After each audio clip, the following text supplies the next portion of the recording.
माँ जी, इससे अच्छा तो आप दीदी को इस घर में आधा हिस्सा ही दे दीजिए। सास की हरकतों से परेशान हो बोल पड़ी सुनैना। हाँ हाँ, दे ही दूंगी, आखिर उसका भी हक है इस घर में, इस घर की बेटी है वो।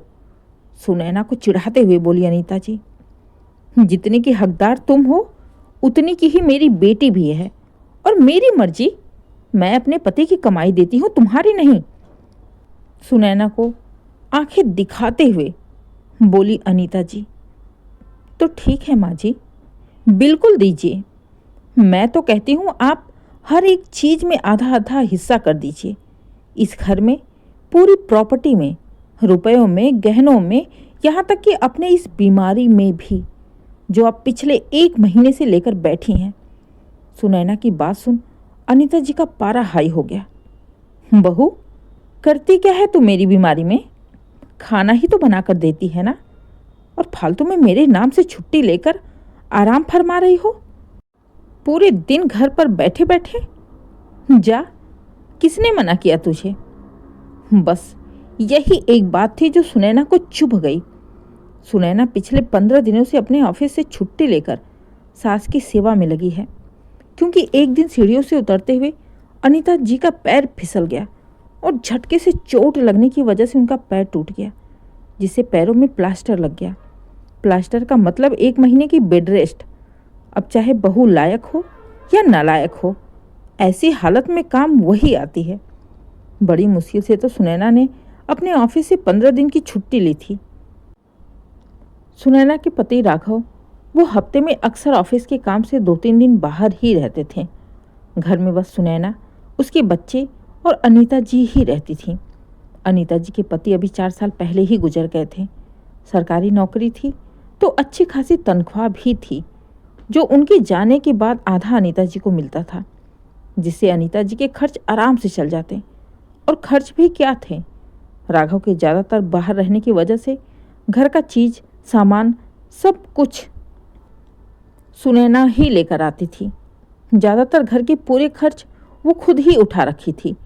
राघव बस बच्चों की फीस और ट्यूशन की फीस ही देता था, और अनीता जी जो 25,000 रुपये उनको पेंशन मिलती थी, उसमें से वो 1 रुपये भी निकाल कर नहीं देती, ना राघव को, ना ही सुनैना को, और ना ही कभी बच्चों के लिए या घर के ऊपर 1 रुपये भी खर्च करती थी। वो अपने पैसों का हिसाब किसी को देना पसंद नहीं करती। ले देकर उनके लिए बस उनकी एक बेटी पूनम ही थी, जिसे उठा उठा कर अपने पैसे या उसके लिए सामान खरीद खरीद कर देती रहती थी। पूनम थी भी थोड़ी लालची किस्म की। पति की अच्छी खासी कमाई होने के बावजूद भी आए दिन माँ के आगे बैठकर रोने लगती। माँ, आज घर में पूरा राशन खत्म हो गया, पति की कमाई नहीं हो पाती है, बच्चों की फीस नहीं भर पाती हूँ, घर के खर्च चलाने मुश्किल हो जाते हैं। बेटी का इतना रोना देख कोई भी माँ रहेगी तो उसे तकलीफ होगी ही। इसलिए अनीता जी भी अपना ज़्यादातर पैसा उठाकर बेटी को दे देती। इस बात की भी सुनैना को कोई दिक्कत नहीं थी। हाँ, थोड़ा बुरा उसे लगता था, लेकिन उसने कभी कहा नहीं, क्योंकि उसके खर्च, उसके परिवार के खर्च तो आराम से चल रहे थे। सुनैना भी कमाती थी, राघव भी कमाता था, इसलिए उसे ज़्यादा पैसों की ज़रूरत महसूस नहीं होती। लेकिन अनीता जी का जो व्यवहार था, सुनैना उसी से चिढ़ कर रह जाती, और अनीता जी जानबूझकर सुनैना को चिढ़ाती भी रहती थी। असल में अनीता जी जब कोई पूजा पाठ करती थी तो दान पुण्य के नाम पर कभी पंडितों को दान नहीं करती। महंगे महंगे सामान खरीदती, साड़ियाँ खरीदती, श्रृंगार का सामान खरीदती। साड़ी, कपड़ा, सोना, चांदी या जो भी दान करना होता वो बस बेटी को ही देती थी। दान के नाम पर बढ़िया से बढ़िया सामान खरीदती और बेटी को पकड़ा देती, ये कहते हुए कि बेटी को दान दे रही हैं। बस वही एक दिन सुनैना ने बोल दिया था कि माँ जी, अगर आपको दान देना ही है तो आप किसी पंडित को दे दीजिए। बेटी अपनी होती है, बेटी का दिया हुआ दान नहीं लगता।